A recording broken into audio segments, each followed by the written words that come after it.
should the U.S. Be going Dutch? Fox News legal analyst Mercedes Colvin's with us, along with Kingsview Asset Management Scott Martin. Scott, I want to pick up on the productivity thing.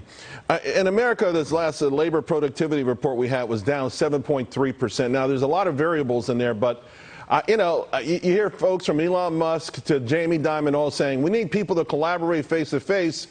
I think this would put employers at a serious disadvantage. Your thoughts?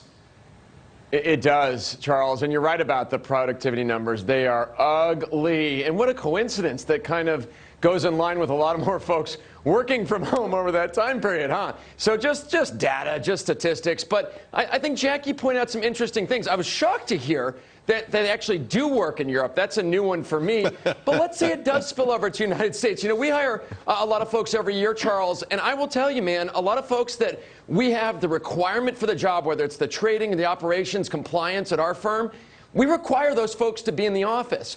And a lot of folks, I mean, you look at the JOLT survey, by the way, the job opening and labor turnover survey. Try to say that 3 times fast. 11.3 million jobs are out there for folks to take. But similar to what we've been trying to hire this year, Charles, these folks don't want to come into the office, or they want to work 2 days from home, then 3, then 4, and it keeps accelerating and get full benefits and full salary. So as Elon Musk pointed out, we want to require, at least at our firm, folks to be in the office for a minimum amount of hours or give up some of the benefits or the salary if they want to stay home.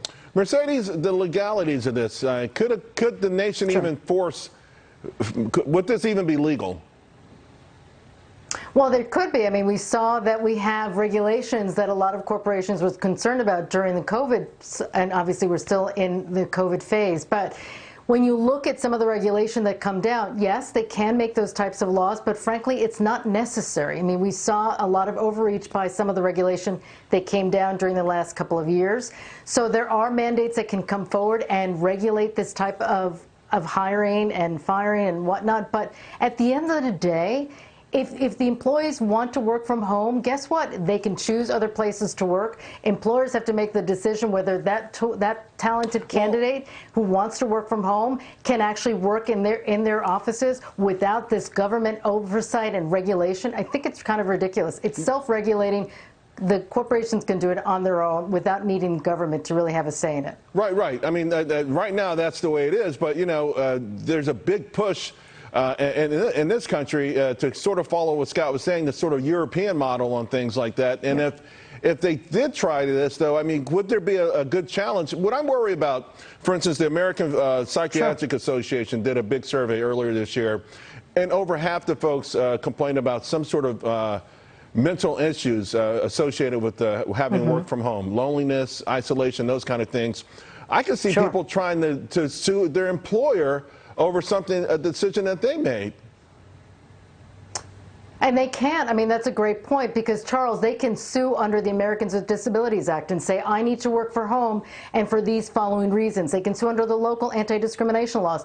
There are so many laws already on the books that can regulate working from home. It's not necessary to then clutter the courts again with other rules and regulations and encumbering corporations that either can self-regulate because they want that talented candidate, or two, would be subject to discrimination laws that already exist if any of those decisions are being challenged in court. So I can't imagine a universe that we would see these types of regulations coming to the United States. But then again, things have been so different in the last couple of years. Who knows what the future will hold? Also these last couple of years, Scott, we saw where the stock market has sort of been a proxy for all of this.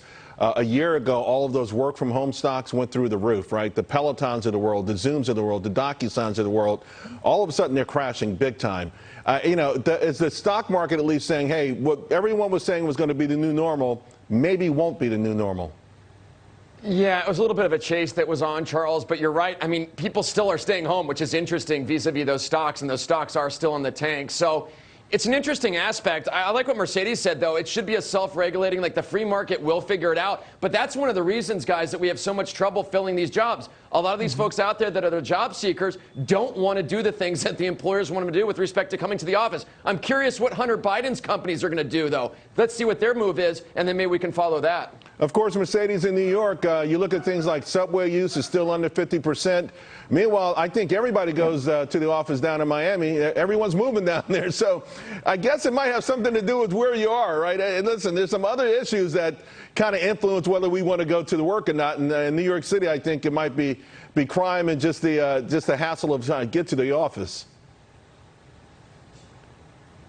Mercedes? Oh, what? I'm sorry. You're talking to me, Charles. Yes. Yeah. I mean, look, there is obviously a lot of challenges when it comes to certain jurisdictions around the country. But New York City, for one, has its own built-in challenges. And I think commuting's one. Traffic is crazy, as you know. I'm sure all of us who travel into the city on a daily basis are dealing with overwhelming traffic. And the rising crime is a real issue. As an employer myself, we employ a lot of people. In New York City, it's a big issue. Great point, Scott. These gas prices, $6 plus out here trying to get into the city. So all of that combined, there's a lot of challenges. I came back to the office early because I miss my colleagues. Thank you both very much. Appreciate it. We missed you. All right. So it's the first.